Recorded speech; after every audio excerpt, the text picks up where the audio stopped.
ओम नमः शिवाय। आज मैं आपको एक गुरुजी की कहानी सुनाता हूँ जो अपने आश्रम में शिष्यों को शिक्षाएं देते थे।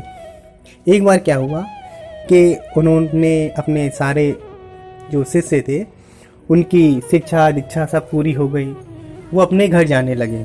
तो गुरुजी के मन में सहज ही एक भाव उत्पन्न हुआ कि ये लोग जा रहे हैं, अब ये मुझे मिले या ना मिले तो मैं इन्हें जाते समय कुछ ना कुछ भेंट करूं, इन्हें कुछ ना कुछ दूं, उपहार दूं। तो उन्होंने सारे अपने शिष्यों को बुलाया और सभी से कहा कि अब आप लोग सब जा रहे हैं, लेकिन मेरे मन में आपको कुछ ना कुछ उपहार देने की इच्छा है, तो जिसमें भी जो भी चाहिए वो मुझसे मांग ले, मैं उससे दे दूंगा। ऐसे करके सारे शिष्यों में सबसे पहला शिष्य जो था उसने अपने गुरु से कहा कि गुरु, आपके पास बहुत अच्छी अच्छी गाय हैं, मुझे आपकी पूरी गाय दे दीजिए। तो गुरु ने कहा कि ठीक है। गुरु ने उसको सहजी पूरी गाय बोल दी। एक शिष्य ने कहा कि गुरुजी, आपके पास सोने के बहुत सारे वस्तुएं हैं, ये सारी वस्तुएं मुझे दे दीजिए। गुरु ने कहा ठीक है, आप ले लीजिए। एक शिष्य ने कहा कि गुरु, आपके पास मैंने सुना कि हीरे भी हैं। तो गुरु ने कहा हाँ, तो आप मुझे वो सारे हीरे दे दीजिए। तो गुरु ने कहा कि ठीक है भाई, ले लीजिए। एक शिष्य ने कहा कि गुरुजी, आपका आश्रम बड़ा अच्छा है, मुझे तो पूरा आश्रम ही दे दीजिए। तो गुरु ने कहा कि चलो भाई, आपकी इच्छा है तो ये भी ले लीजिए। फिर एक शिष्य ने कहा कि गुरुजी, आपका जो बगीचा है वो मुझे बहुत अच्छा लगता है, आप तो मुझे केवल बगीचा दे दीजिए। गुरु भी कहते हैं कि चलो भाई, आपकी यही इच्छा है तो बगीचा ले लीजिए।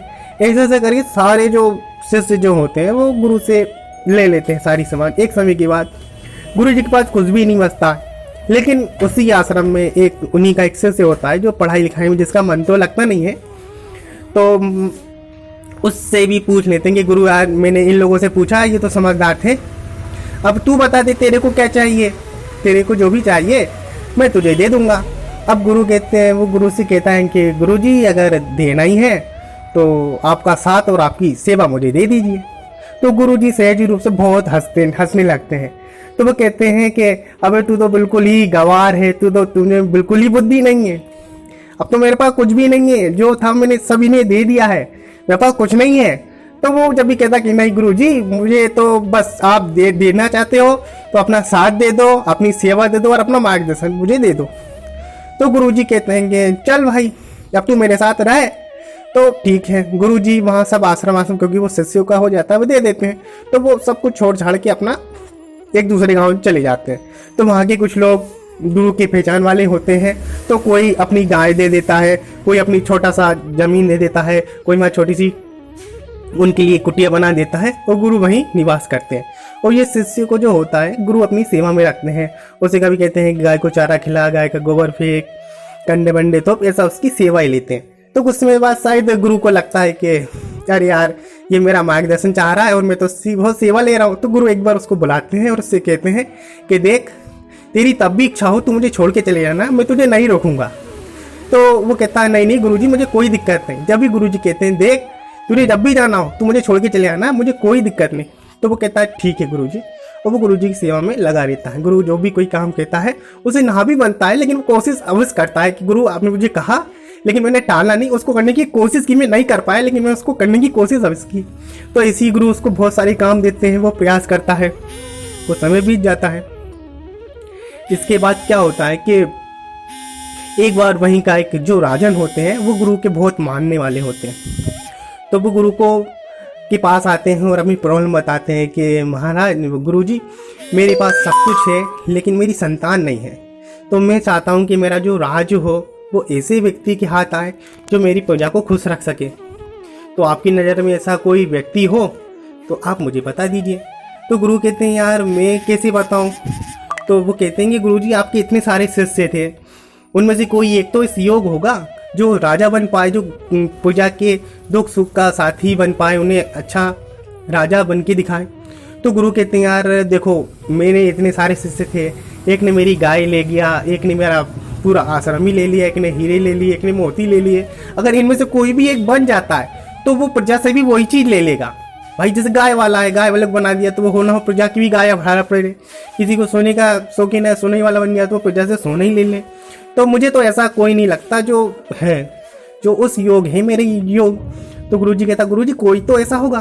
तो गुरु उससे कहते हैं कि यार तुम अगर बनाना सकते हो और मुझ पर विश्वास करते हो तो इसको बना दो, ये मेरी सेवा में लगा रहता है।